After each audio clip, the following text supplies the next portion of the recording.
You're listening to the Whole Hog Sports Podcast. And now, here's your host, Matt Jones. On today's show, Matt Brown from the Extra Points newsletter will talk to us about all of the big stories going on in college sports right now that are off the field. Also, Christina Long will join me in studio to talk Razorback football and basketball. First, a word from Kendall King. At Kendall King, we're proud of over 4 decades of design. We're continuing the legacy of great creative design by combining our brands of Kendall King, Soapbox, and Shopcart. Together, these brands represent a new focus in marketing design, with individual attention to specific areas. Through our design expertise supported by a team of talented professionals, we showcase our best. We are Kendall King, we are Soapbox, we are Shopcart, we are design. We're joined now by Matt Brown of the Extra Points newsletter. He does a great job. If you haven't subscribed to his newsletter, I would encourage you to do so, as detailed as anyone about the business of college sports. And I want to talk to you today, Matt, about a lot of things. Obviously buyouts with what's going on here at Arkansas, and we'll get to that. But first, kind of the news of the day is the Big Ten is really on the cusp of something potentially revolutionary, and we don't know if that's a good thing or a bad thing, but that has not happened in college athletics, and that's this $2.4 billion capital investment deal with a California pension fund. I want to get your thoughts on this and maybe give people who don't pay attention to the Big Ten, but here in Arkansas, they're fans of college sports, they're fans of the SEC. Why is this a big deal that everyone needs to be paying attention to? Sure. So everybody in college athletics, whether you're in the Big Ten, the SEC, the Southland, the Sun Belt, everyone in Division One is very concerned right now about growing revenues. And it's not just because of everybody trying to figure out how they can pay their athletes and opt in to the fullest extent possible for the house settlement.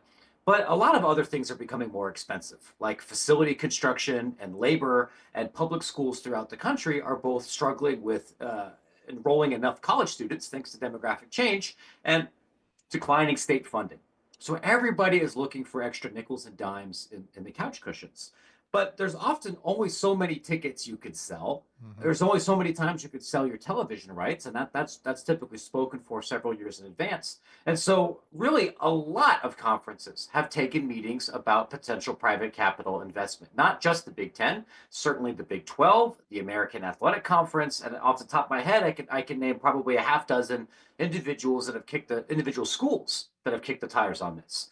I believe where we are with the Big Ten, and it's not a sure thing that this actually goes through. We could talk about why. This is probably the closest any league has been to potentially accepting these terms. And what that would mean, if it happens, is that every single school in the Big Ten would get a very significant immediate cash infusion. But it will also mean that they're going to be giving up a share of future revenue until the 2040s and potentially beyond. Ross Dellinger, who does a great job covering business of sports too, he had a story this morning on Yahoo, and he said, or he interviewed some board members from Southern Cal and Michigan, and there was a great quote in there. It said, why lock yourself into a 20-year grant of rights when the world is changing every 3 minutes? This is really one of those things, and we can talk about this with coaching buyouts too, that it feels like the programs or the conferences or just the industries right now that are the most flexible to get in and out of these agreements, those are the ones that feel like they're thriving more than others. It does speak to it's something that I think is really important and challenging about not just private equity in college athletics, but to your point about coaching buyouts and a lot of decision making. Media rights agreements are typically relatively long term. Mm-hmm. You generally are signing a TV contract for 6 or 7 years.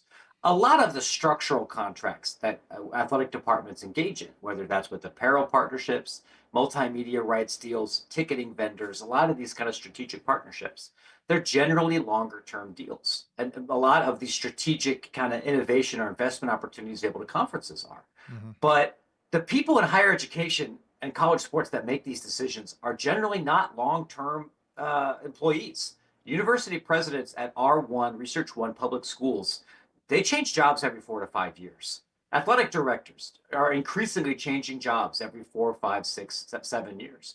Head football coaches, we both know, and this market definitely knows, are hired to be fired. Hmm. And it's unusual for someone to be there for good or bad longer than 5 or 6 years.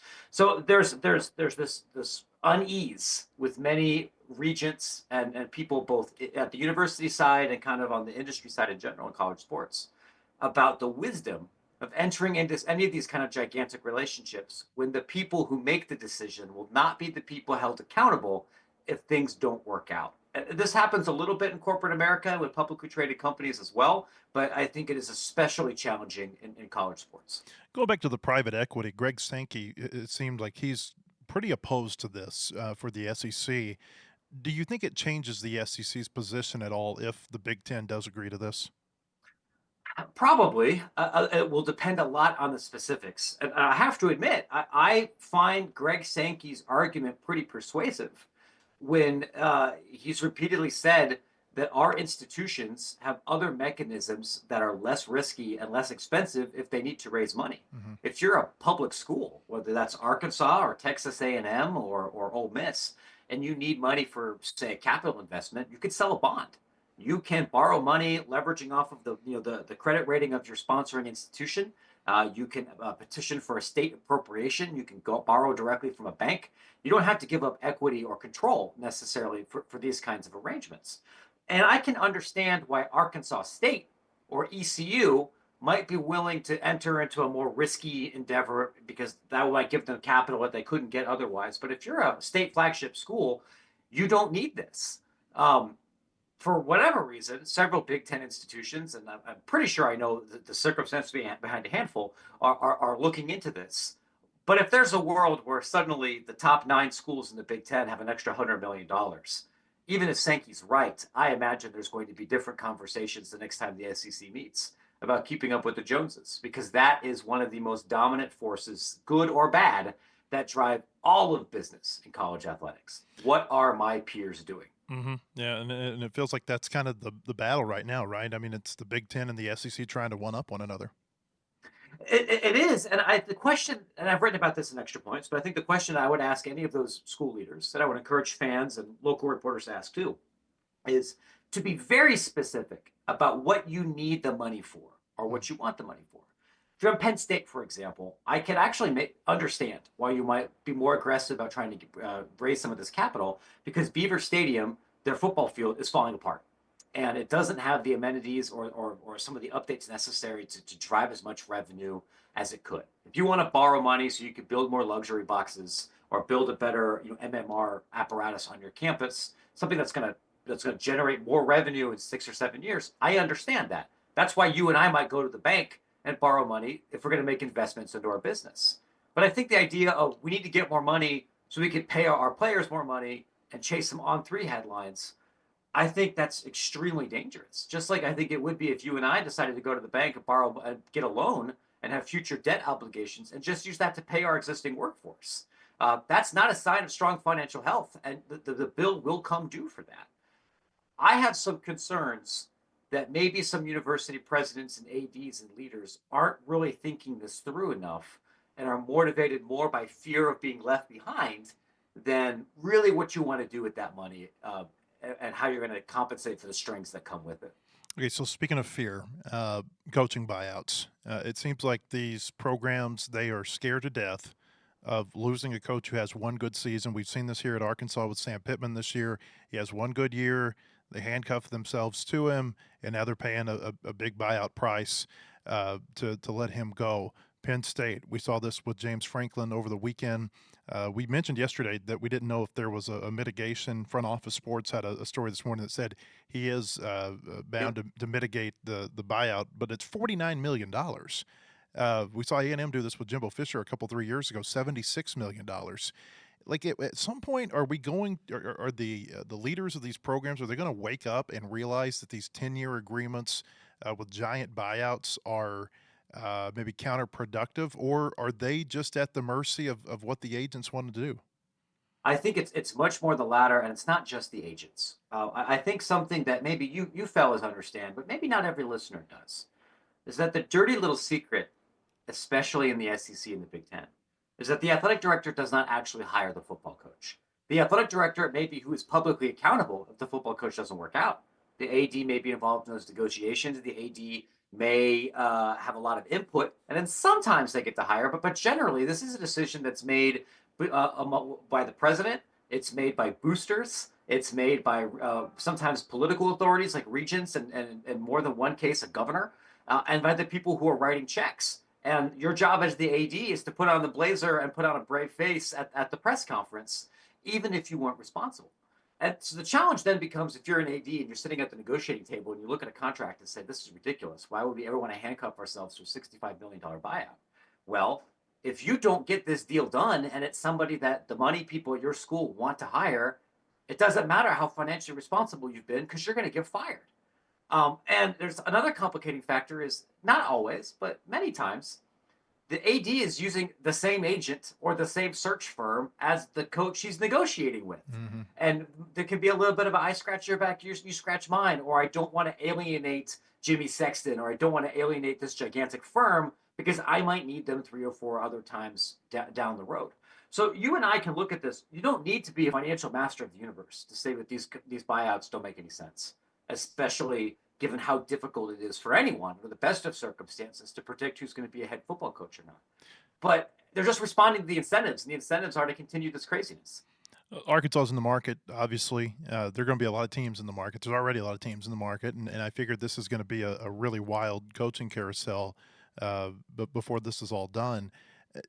Does this have the potential to be a hard market reset in one way or the other?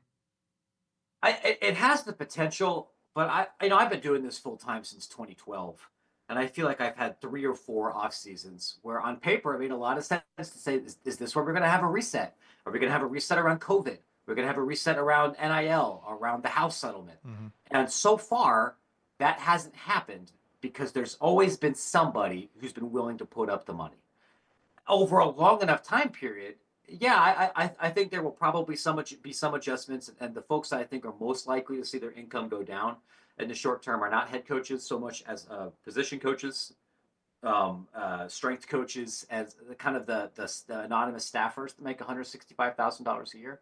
But I would not hold my breath for anybody getting only short-term deals or limited buyouts or anything that more closely resembles a contract in the NFL.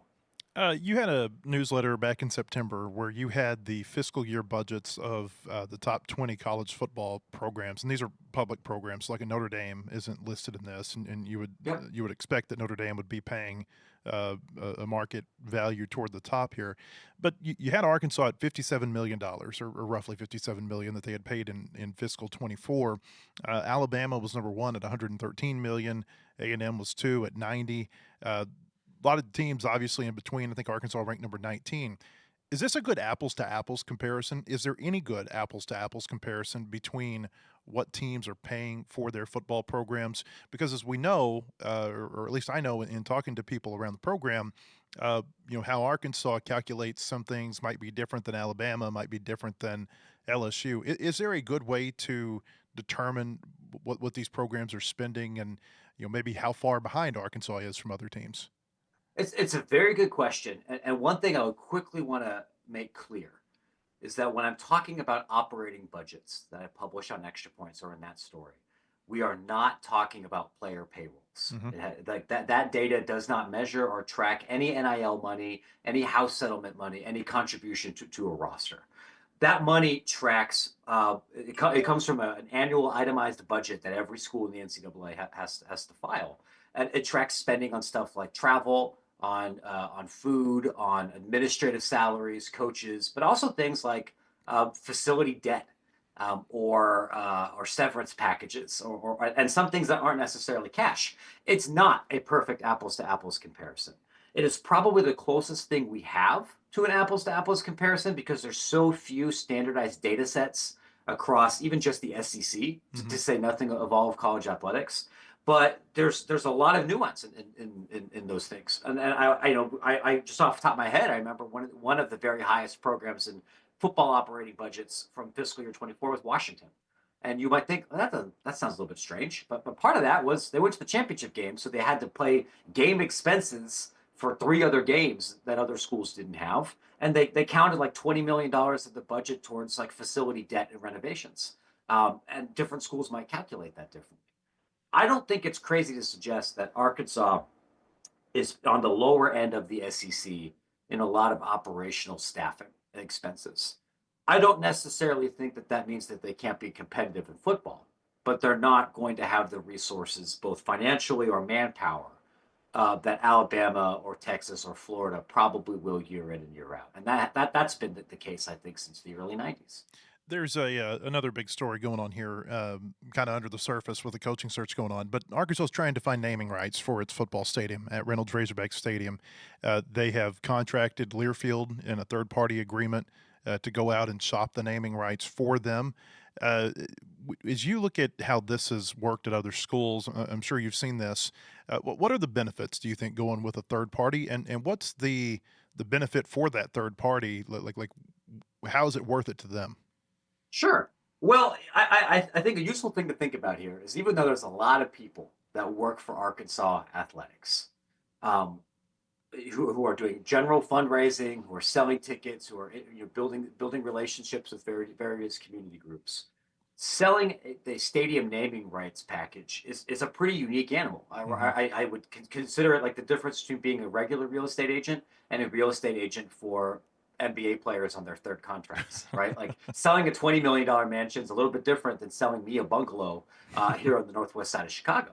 So because there's a limited number of companies and entities that can realistically afford to pay for stadium naming rights, and because those are going to be really complicated agreements, that's not a term sheet that's 3 paragraphs legally. Hmm. It may make sense to say we're going to work with a specialist. Learfield is one of the 2 gigantic multimedia rights companies in college sports. They facilitated naming rights, field sponsorship deals across the country for big and small schools. And they might have a little bit more expertise in not only identifying potential candidates, but in moving that process through. And of course, Learfield will get a piece of that action, right? Whether that's a chunk of the rights for the naming deal, whether that counts against any other multimedia rights agreement or revenue share that they might have with Arkansas or anybody else. So the question just like if when you're selling a house, could you do it yourself? You could. Will that take a lot of time and potentially a lot of resources that you might not have? Maybe. And you might decide maybe I'd like a little bit less money if I can work with a partner who can get it done faster or can get me into doors that I might not be able to open otherwise. Selling stadium naming rights is not as easy as a lot of schools have thought it would be, because that's not something you can sell for 50 grand.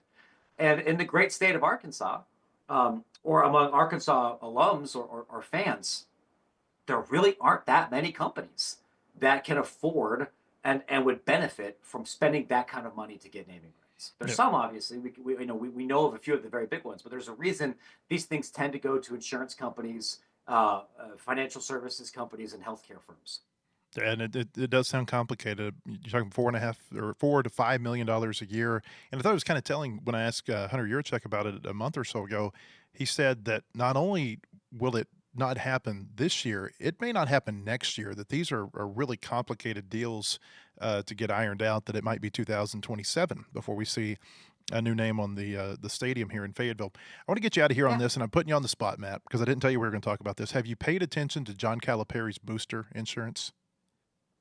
I have, and honest to God, I don't know why this is being a big deal, because this is not a novel idea. Hmm. Uh, this is what Players Health does, and they're better capitalized, and that's the insurance company that Woj is involved with.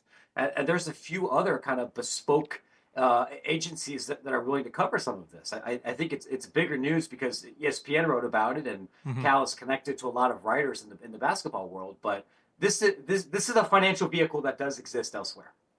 Good to know. All right, Matt, you do a great job. I could sit here and geek out and talk to you about this stuff all day, but we do have to wrap it up. Appreciate you being here. Of course, my pleasure. Thanks for having me. All right, Matt Brown of the Extra Points newsletters. When we come back, Christina Long will join me here in studio. First, a word from Kendall King. The Kindle King Group family of companies plays to win, just like our hogs. We know how demanding retail marketing is today. From digital omnichannel creative services, through in-store signing and displays, and finally to social influence, we've got you covered. Our KKG Inc. family of companies Kindle King, Shopcart Creative, and Soapbox Influence are winning with multiple retailers and brands.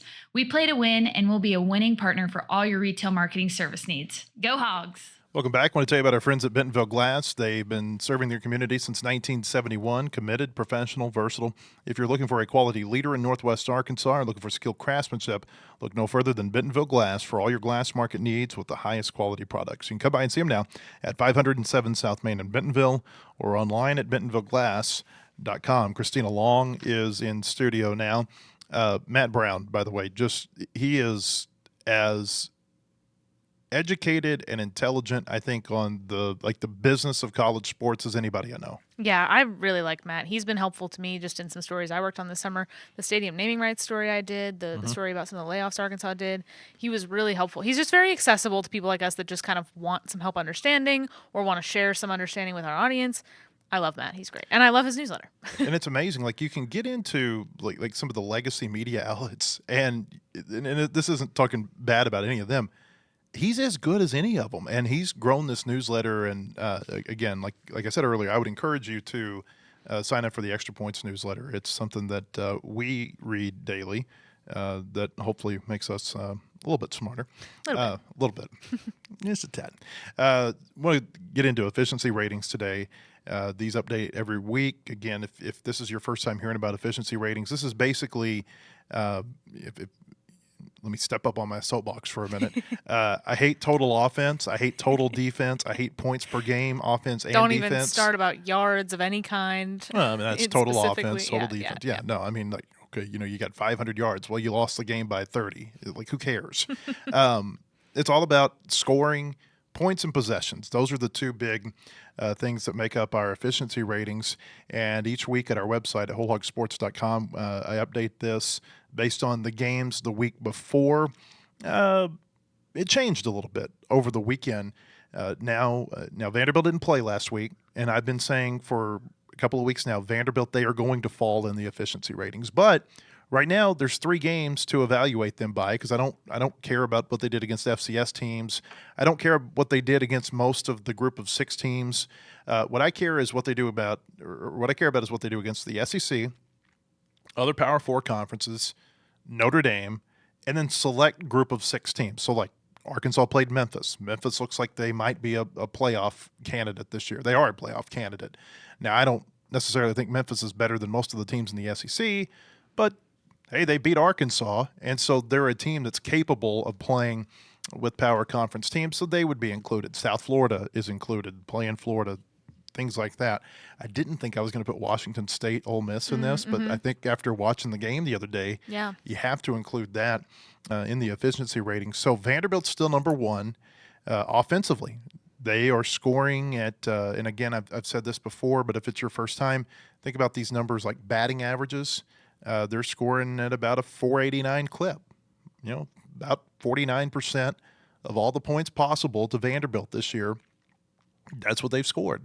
And that's propped up. They didn't do great against Alabama, but it is propped up by what they did against Virginia Tech when they scored 44 and South Carolina when they scored 31. And their defense was really good in both of those games too.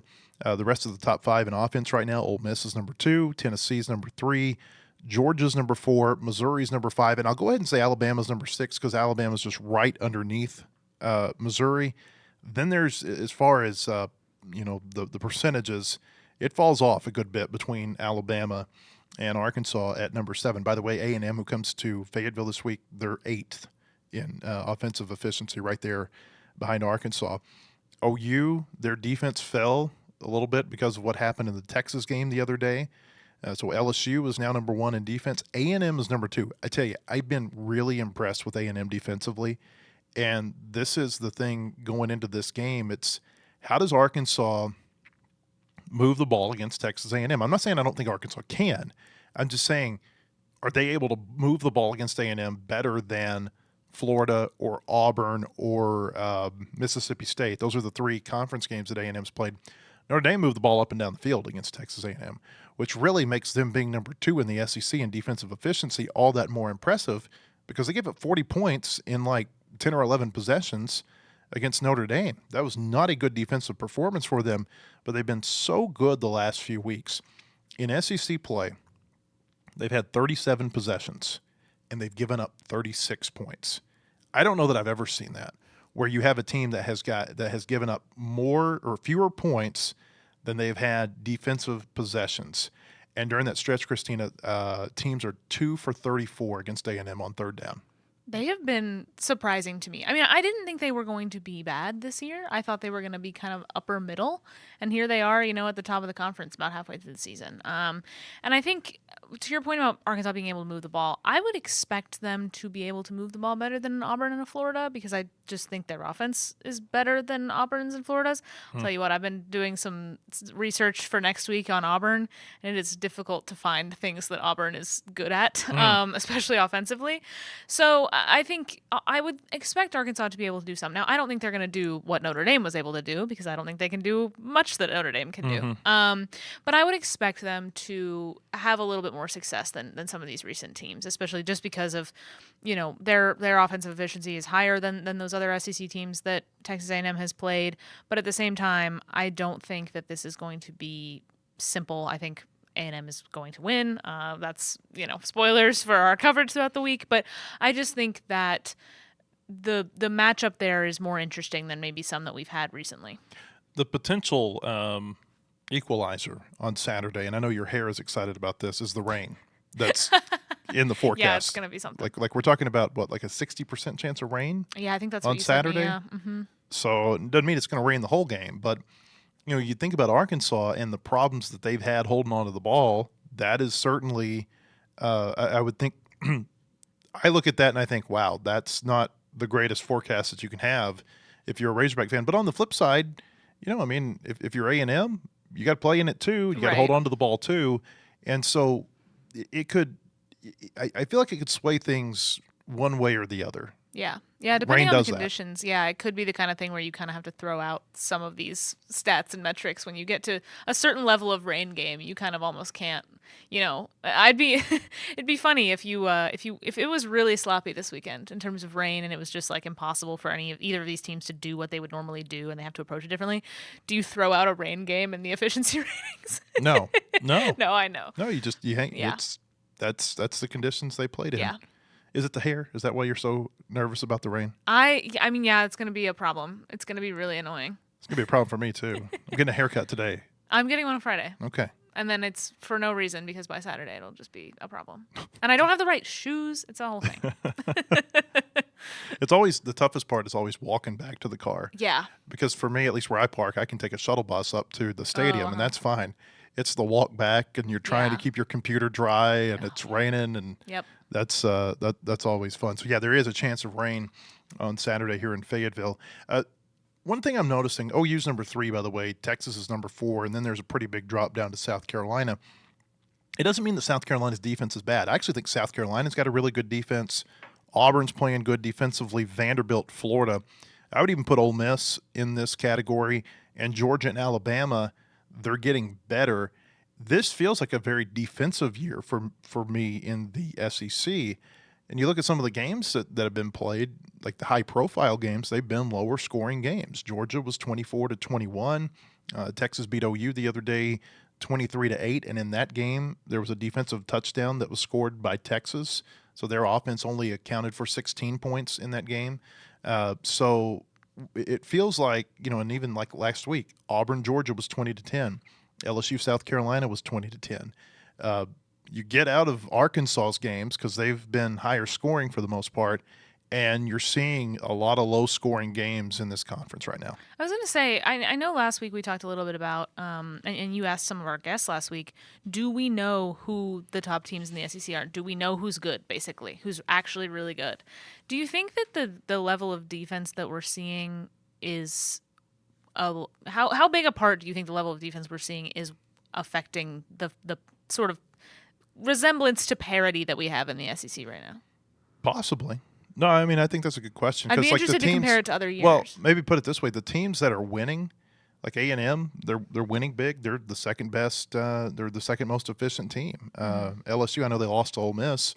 LSU is playing defense at a higher rate than anybody. So it's weird because I think a lot of people think Alabama's the best team in the SEC right now. their defensive score is really not that good. I was just say It's not bad, but it's Yeah. not maybe what we've been conditioned to expecting from Alabama. And I would say the same thing for Georgia. Their defensive score is not great, partially because of that Tennessee game where they went up and down the field on each other. Right. I feel like as I'm looking at these ratings that you do, it doesn't feel like there's a super complete team here. And I know that's kind of what your power rankings do. Your power ranking Unless combines, it's Vanderbilt. Yeah. Like what if we're just totally sleeping on Vanderbilt? I mean, we right might now? be. We might just still be a victim of, it's Vanderbilt. I do catch myself sometimes feeling like, I catch myself underestimating a little bit, and I catch myself kind of thinking, I keep waiting for them to regress to what they usually are. Mm-hmm. And I just don't think they're going to do that while Diego Pavia is there. But for some reason in my mind, whenever I look at them and I see things like this, I'm always like waiting for them to go back to being what they've always been, in our memory. And like, it's interesting if you look ahead to, I'm sure we'll talk about some of these, the matchups that you do using these ratings, but the efficiency ratings predict Vanderbilt to beat LSU. And I don't think that's like a super bold take. I mean, LSU, but they're both ranked and everything, but I think you'll see a fair number of people choose Vanderbilt in this game, but it is a little bit surprising. And it's got them by, 5 points? I mean, that's not insignificant as far as the efficiency ratings go. Yeah, it's because LSU's really bad on offense. Yeah. Like, they're really bad on offense. They were better against South Carolina the other night, but they only scored 20 points. I think they fumbled twice inside the 5-yard line. Wow, that sounds so familiar. They're just, it does. They just are having a really hard time putting the ball in the end zone this year. But to your point about Vanderbilt, we were talking about Indiana yesterday. Yeah. I was actually working on something about this earlier today. Like, we are in the process right now of having to totally recondition our minds to what a successful program looks like. Yeah. Because even what we thought about college football pre-COVID, like, you can throw all that out the window right now. You can think that, think about the playoff last year. If I would have told you 6 years ago that there was going to be a playoff that included SMU, Arizona State, Indiana, and Boise State, and oh, by the way, it's all going to happen in the same year. Yeah. Okay, well, first off, you got to understand that, yes, there's an expanded playoff here. But, like, nobody thought those teams were getting in the playoff. I mean, Boise State, they've always kind of been right there on the cusp, but it felt like that was a dream to them that was never going to become a reality under the old system. But Indiana was terrible. And SMU not long ago was terrible. And Arizona State, they've been very up and down, but never up for very long. And so we're just having to totally recondition ourselves. And then you get Indiana, and I do like Indiana, by the way, because you can tell I talk about them a lot. There's a very good chance this year. Like, I would say Indiana right now has as good a chance as Ohio State as being a back-to-back playoff participant. Like, who would have ever thought you would say those words even 2 years ago? And preseason, I remember listening to, some of the national college football, various podcasts and people that I like to read and listen to.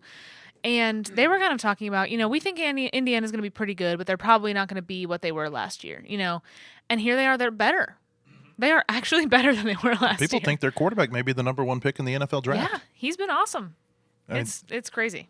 I know we talked about this yesterday, but they are just such a fun and interesting story. Indiana is like that's the goal that everybody, if you're in Arkansas shoes or Oklahoma State shoes or whoever, like, that's what you're reaching for right now. It's like, can that please be us in 2 years or in 3 years after you make your coaching change? That it doesn't matter what you've done for the last 10 or 15 or in Indiana's case 30 years, you can just turn it around overnight.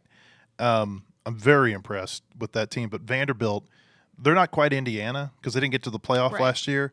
But I tell you what, if Vanderbilt beats LSU on Saturday, I think you've got to start talking about them as a playoff contender. I don't know that they're going to make the playoff, and honestly, I'd be a little bit surprised if they did.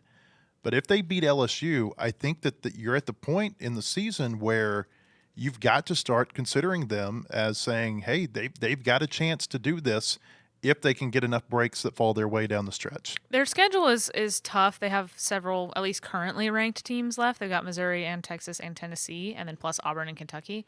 So it is tough, like you said. But I mean, yeah, we might have to start considering playoff Vanderbilt. It's It's crazy. By the way, Arkansas defensively, they're last. But the numbers are better after they played Tennessee the other day. Take that for what it's worth. They're still really bad. Really bad. But they are better than what they were after the Notre Dame game. SEC Power Rankings, number 1, Vanderbilt right now. Again, I think that's going to change after they play another game or two.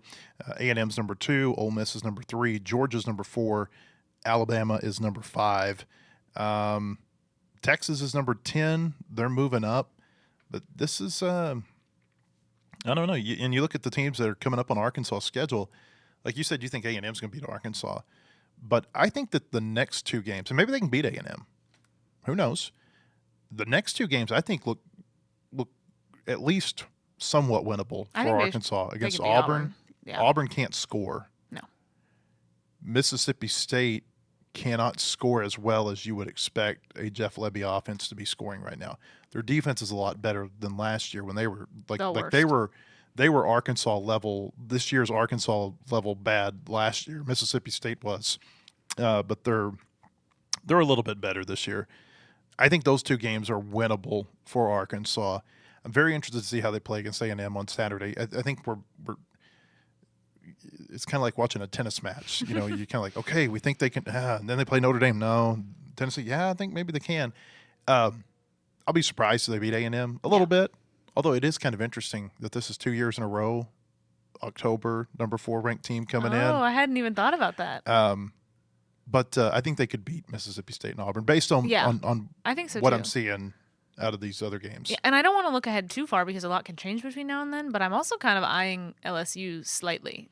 I think a lot would have to go right for Arkansas offensively. They'd really have to not make the kind of crazy mistakes they've made in their last few losses. But I think as far as Arkansas's defense is concerned, LSU's offense is bad. And so I think that's kind of favorable. So, I mean, we'll see if Arkansas can improve some of the offensive mistakes over the next few weeks. Like I said, a lot is probably going to change between now and then, but I'm kind of early sort of looking at that one askance a little bit.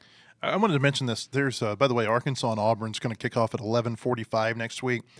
There's no surprise there. I mean, this was before the season began. They announced that this was going to be an early game. It's just now we have the kickoff time. It's going to be on SEC Network. There was a post that's making its way around social media this week, and it says that it was taken from a Texags message board, and this is the percentage of home night games over the last 5 seasons in the SEC. As you might expect, LSU is number 1. 83% of its home games have been at night. I don't know if this is conference games only or if this is all games. Obviously, LSU, they got their whole night thing there, whatever. Arkansas's last at 23%. Kind of interesting. Georgia's next to last at 28%. Which is surprising.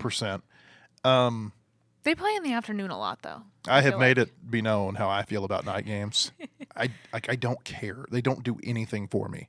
And I understand people love them. That's great. We can all have our different opinions. I don't care for night games. Arkansas is going to get one night game this year against Missouri. We already know that Mississippi State's going to be that's going to be a cold night game too. Yeah. Imagine that. It's not even Black Friday anymore. It's a day later in the year. It's as long as it's not snowball like last year. Yeah. Something like that. Every day is freaking Cyber Day now. No, but this is the original Cyber Saturday. Or is it? No, it's It's Small Cyber Business Monday. It's Saturday. Cyber Monday. Small Business Saturday, Yeah. Cyber Monday. Yeah. So you can go into the small businesses out here around the square, get you a nice little scarf or something, wear it to the Missouri game that night. I don't know. This is just, to me, it's just kind of interesting. It is. The Georgia thing surprised me a lot at only 28%. But like I said, I do feel like, anecdotally, I feel like they play in the afternoon a lot. That kind of like second primetime sort of deal. People don't want to look at this, maybe like I do, which is that an 11 a.m. game on ABC is actually a better vehicle for promoting your program than, say, a 6:45 game on SEC Network or a 6:30 game on ESPNU, because there's going to be a lot more eyes that are on your team if you're playing at 11 o'clock in the morning than there are at, again, in the SEC Network night game or some of these more obscure networks. Now, if you can land a night game like they did with Tennessee last year on ABC and you can get, 7 million people watching your game, that's great. But people don't look at it that way. They just look at it as, hey, I got to get up to Fayetteville, and how long do I have to get my tailgate set up? Yeah. And I don't care if they're playing on SEC Network or ABC or TNT or the Cartoon Network. I just want to get my tailgate set up, and I want to sit out there all day and whatever. But 23% over 5 years, Arkansas's played night home games. And so they're not that far back from Georgia at 28. And then what's the 31? Tennessee at 31. I was gonna say Again, it feels that's like a little pretty, bit of a surprise. It is. I was gonna say it feels like a little bit of a wide margin. But those are also programs that have been pretty good during that time. That's true. And they're probably getting picked up for more prime television slots. Yeah. Again, the 11 o'clock ABC thing has become a big deal because of what Fox has done with its Big Ten coverage. And Big 12, back before Texas and OU left, but they put their prime game at 11 o'clock in the morning. And so now if you're ABC, which is kind of ESPN, just because of the way cable works, not as many people are watching ESPN as they can ABC because you can get it over the air. And so if you're ABC, that's really the big competitor with Fox. And so that 11 a.m. game on ABC is very strategic in trying to get eyeballs away from Ohio State and, Penn State or Iowa and whoever that's in that Big Ten game. I have learned so much about TV since I started working with you. Because I just never I appreciate that. I am so not versed in the TV scape at all. In terms of, I understand the way that it affects athletic departments. I understand kind of the business side as it relates to schools. The business side as it relates to network versus network is a little beyond me. And then Corey makes fun of me all the time because there are very few commentators that I can recognize by voice or honestly even by sight. There's very few that I know by name, even if I hear them or see them all the time. It's just never been something that I pay that much attention to. And I know so much about the crews, all the things. Matt is very up on TV stuff. Well, I have to keep myself entertained. But yeah. Who's your favorite NFL broadcast crew? Since I know you're an NFL guy and I'm not really an NFL person. If you had to watch one crew call every Cowboys game, who would you want it to be? I like the Sunday night crew, Tirico and Collinsworth. Okay. I know them. I would say, and maybe I'm influenced by what they do from a production standpoint on NBC, but I just think the overall production value of a Sunday night football game is better than anything else out there. What about on college? TV. College? Are we talking about the best crew to call a game? Yeah, if you had to watch one crew call, and I know you're usually at Arkansas games, but if you had to watch one crew, the best production value is CBS. And yeah, the they're SEC really good. lost that whenever they went exclusive with the Mouse a couple of years ago. But you think what you want to about Nestler and Danielson, and all you need to know about how good CBS is as a production value, go pull up on YouTube the Kick Six, the Auburn-Alabama game from 2013, and just watch their producer and director go to work for 10 minutes after the game. It is a masterclass in sports storytelling of a live broadcast. It's incredible. The number of TVs that and you can talk to the people over at Arkansas, and they'll tell you this too. When CBS would come to town, the number of just camera operator passes that they needed was so much higher than any other broadcast. They would totally flood the field with cameras, whether it be, everybody's got the sky cam, and everybody's got the crane cam, and everybody's got the guy riding around on that little thing that goes up and down the sideline. But they would have so many more what they call gopher cams going around, people that's right up there underneath the Chi Omega girls who are cheering and, whoever. And that's what makes the CBS broadcast so good, is that they've got so many veterans in the truck, and they do such a good job with their cameras. And honestly, the Big Ten was, to me, the Big Ten kind of won that whole SEC CBS divorce. ABC's done better, but it's not a CBS broadcast. Yeah, I remember when that the SEC on CBS finally ended, and everybody was kind of sharing their favorite SEC on CBS moments. Oh, I've got many. Yeah. Oh, I believe that. Yeah, I thought they did a great job. So you got me going down. I know. The rabbit hole. I knew here. I would. Yeah.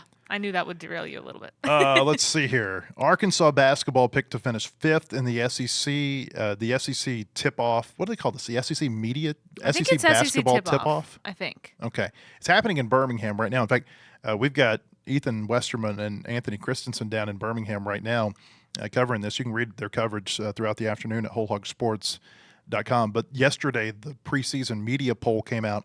Arkansas picked to finish 5th in men's basketball, 16th in women's basketball, a.k.a. last. Not a really big surprise. No. I mean, Kelsey Music has taken over a massive rebuilding job for the women. I told you whenever Auburn, they had their coaching change a few weeks back when Bruce Pearl abruptly resigned, that I was interested to see if that might change the top a little bit, because I thought Auburn would probably be one of the top 2 or 3 teams, and it was interesting that they were 6th, right behind Arkansas. Yeah, I am not sure what to expect from Auburn now. I don't know a whole lot about Bruce Pearl's son. I don't know, I think we talked about this when it happened, just that whole move of just kind of leaving so close to the season and then just installing your kid is like just so crazy to me. So that continues to irk me a little bit. But yeah, like you said, it was kind of an unknown how it was going to affect the expectations for them preseason. And I will be very curious whenever you have something that is to that level of unknown. Once you get into the season, you have to throw preseason out a little bit because of how little you knew. You know what I'm saying? So, like, you almost can't hold Auburn.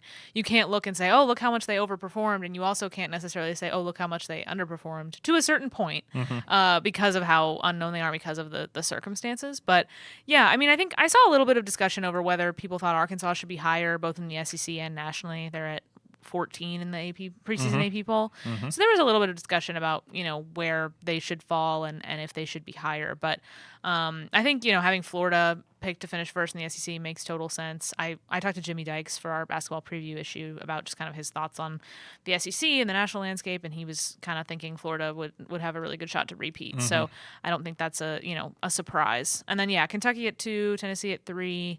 It's all kind of the usual suspects. Alabama at 4. So this makes a lot of sense to me. The All-SEC team, also the first team, Alex Condon at Florida, Josh Hubbard at Mississippi State, Otega Owe at Kentucky. He's the preseason player of the year. Tahad Pettiford at Auburn, and LeBaron Philon at Alabama. That's the first team. Boogie Fland at Florida. He's on the second team. And then Arkansas's got a couple of third-teamers on the preseason All-SEC team, Carter Knox and DJ Wagner.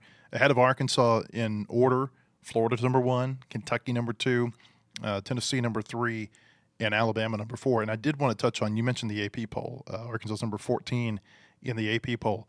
Look at all the teams that are in the AP poll that Arkansas is going to play this season. And ask yourself, has there ever been, at least going into a season, a year where you say, wow, that is a hard basketball schedule? I mean, you look at this, Purdue's preseason number 1, but then after that, Houston. Arkansas plays them in New York. That's their number 2. New Jersey, I'm sorry. Florida's number 3. Duke, Arkansas plays them in Chicago. They're number 6. Going down the line, Kentucky, number 9. They'll come to Bud Walton Arena this year.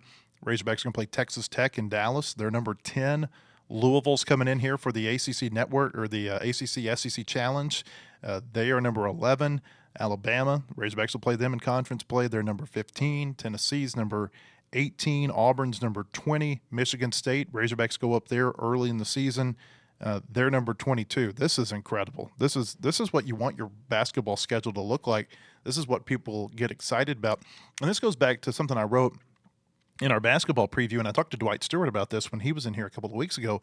I can't remember a year when you go into a basketball season since the mid-'90s when people are talking about basketball as much as they are already right now. I mean, it's football, it's a lost season probably, and so everybody's turned their attention to basketball. And, oh, by the way, you got a really good coach, you got really good players, and you got a really good schedule. That's the trifecta. Yeah, I feel like the joke all the time is, oh, wait till basketball season, or when does basketball season start? When you get to this point when football is disappointing. And now it's, but there's always that, but it does feel different this year, especially with what they were able to achieve last year after starting the way that they did. I think it's been very interesting to see how quickly the vibes have improved since Calipari got here. Because last year, obviously, you had excitement just because what was it going to be? You had national excitement just because, the novelty of John Calipari at somewhere other than Kentucky. And then now you actually, in this second year, you get the chance to be excited about what he's actually going to do at Arkansas. Some of that narrative is gone now because we've seen it. It's not new anymore. And so they get to build a little bit now. I'm excited about basketball. We are, what's today? October 14th, 10 days away That's from insane. the Arkansas-Cincinnati game over at Bud Walton. That's crazy. The night before the early kickoff against Auburn. Excellent. Yeah. How late? What time does it start again? I don't remember. And it's 7 or 8 o'clock. That's It'll be a gonna quick turnaround for the gonna people be that fun. go. I mean, you can Which just won't go. be me. You can just go sleep at your tailgate. Yeah. Go to the basketball game. Get your car set up. It's not a sleep bad at your idea, actually. It'd be Have kinda breakfast fun. at your tailgate. Be kind of fun. Yeah, I think so. And then they go. What do they play? Memphis on the 27th. Yeah. So it always basketball season always sneaks up on me. Yeah, me too. But it's like, you look at SEC tip-off this week. It's like, wait a minute, they're doing that a long time before. No, season starts in, 3 weeks? Yeah. We're getting close. The only thing I wish is that some of these big non-conference games were in Fayetteville. Almost, I don't think any of them Well, are. Louisville is. Louisville's the only Louisville's here. Michigan State is there, one. Away, and then everything else multiple is. neutral sites. yeah. Yeah. So that's kind of a bummer. But that's a Calipari schedule. Yeah. I mean, that's a Calipari schedule for you. Yeah. And again, you go back to revenue. That makes a lot of money Yeah, for the you're right. basketball program. I mean, those are big paydays that they get. Probably, I don't know the exact number, but I would guess that playing Duke in Chicago on Thanksgiving, that's 7 figures. Yeah. They're going to bring back home for that. So, probably the same thing for playing in New Jersey and Dallas. And we saw the viewership they got last year in some of these big neutral sites, the Thanksgiving game, all that kind of stuff. So, yeah, I mean, it makes sense. Calipari thinks that they will get, and I wonder if maybe he's overselling this a little bit because last year Never. Well, last year they benefited from the Bears and the Lions, and they had that crazy finish. Oh, yeah. And then that was on CBS, and then it rolled into Arkansas, Illinois. I forgot about that. They benefited from people who were probably back in the kitchen eating some more turkey, and they never turned their TV station. This is a little bit different this year. It's not. I don't think it's that turnover that they had last year, where they're going NFL straight into college basketball. But these Thanksgiving games, they have had big ratings, and at least as Calipari says, he thinks it could be the biggest TV rating in 20, 25 years for a regular season game. And I don't doubt it because the TV ratings honestly are not that high for a lot of these games, the Thanksgiving games, because everybody's got their TV on and there's not a whole lot going on, elsewhere. They do seem to draw a little bit better. Makes sense to me. All right, Christina, appreciate you being here. She's going to be back again tomorrow. We got 3 days in a row with Christina. Also tomorrow, we're going to have Olin Buchanan from Texags. He's going to be on the show to talk to us about the Aggies and preview this weekend's game. Hope that we see you there or at our website, wholehogsports.com. Have a great day, everybody.